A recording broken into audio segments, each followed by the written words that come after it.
दोस्तों, इस तस्वीर को देखिए। यह तस्वीर राजनीति के गिरते हुए स्तर की सबसे भयानक और सबसे ताजा तस्वीर है, जिसमें अमेरिका के पूर्व राष्ट्रपति डोनाल्ड ट्रंप, जो कि रिपब्लिकन पार्टी की तरफ से अमेरिका के प्रेसिडेंशियल कैंडिडेट भी हैं, वो खून से लथपथ हैं और ट्रंप के सुरक्षा गार्ड्स उनको सुरक्षित ले जाने का प्रयास कर रहे हैं। दरअसल आप लोग जानते ही हो कि अमेरिका में राष्ट्रपति चुनाव का प्रचार अपने चरम पर पहुंच गया है।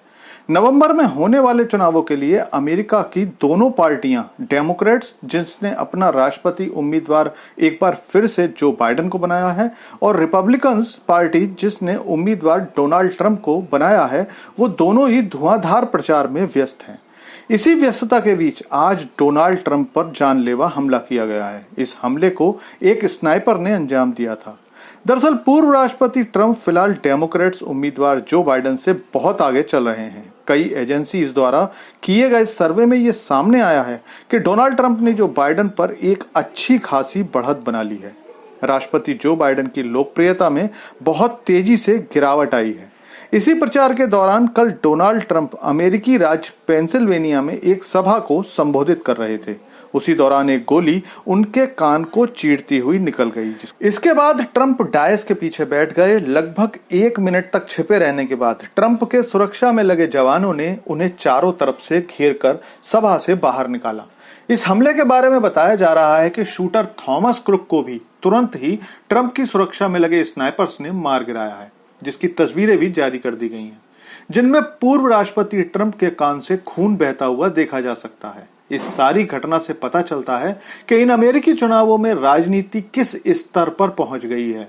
हालांकि ऐसा नहीं है कि ऐसा पहली बार हुआ है। इससे पहले भी 14 अक्टूबर 1912 को एक ऐसा ही हमला उस समय के अमेरिकी राष्ट्रपति थियोडोर रूजवेल्ट पर हुआ था, जब एक सैलून कीपर जॉन श्रॉन्क ने रूजवेल्ट पर जानलेवा हमला किया था। हालांकि रूजवेल्ट भी उस हमले में बच गए थे और हमलावर पकड़ा गया था, लेकिन इस बार हमलावर थॉमस क्रुक को तुरंत मार दिया गया। दरअसल विभिन्न देशों में चुनावी हिंसा अब लगातार बढ़ती जा रही है।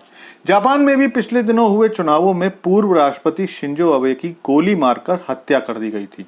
इससे पहले पाकिस्तान में भी बेनजीर भुट्टो को एक बम विस्फोट में मारा डाला गया था।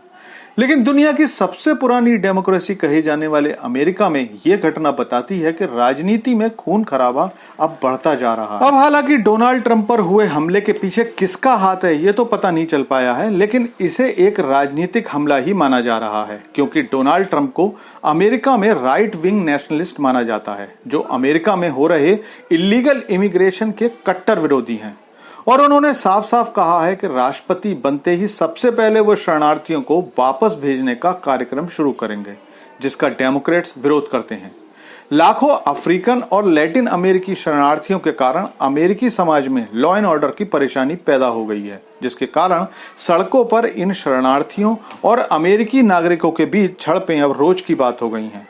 इसके अलावा भी कई वैश्विक नीतियों में ट्रंप डेमोक्रेट्स की पॉलिसीज का जमकर विरोध करते हैं और इसी को ट्रंप पर हमले का बड़ा कारण माना जा रहा है। इस खबर पर मैं अपनी पूरी नजर बनाए हुए हूं और जैसे ही कोई नया समाचार मिलता है मैं आपको बताऊंगा। और इसके लिए आपसे रिक्वेस्ट है कि चैनल को सब्सक्राइब कर लीजिए और वीडियो को लाइक कर दीजिए। Thanks for watching video.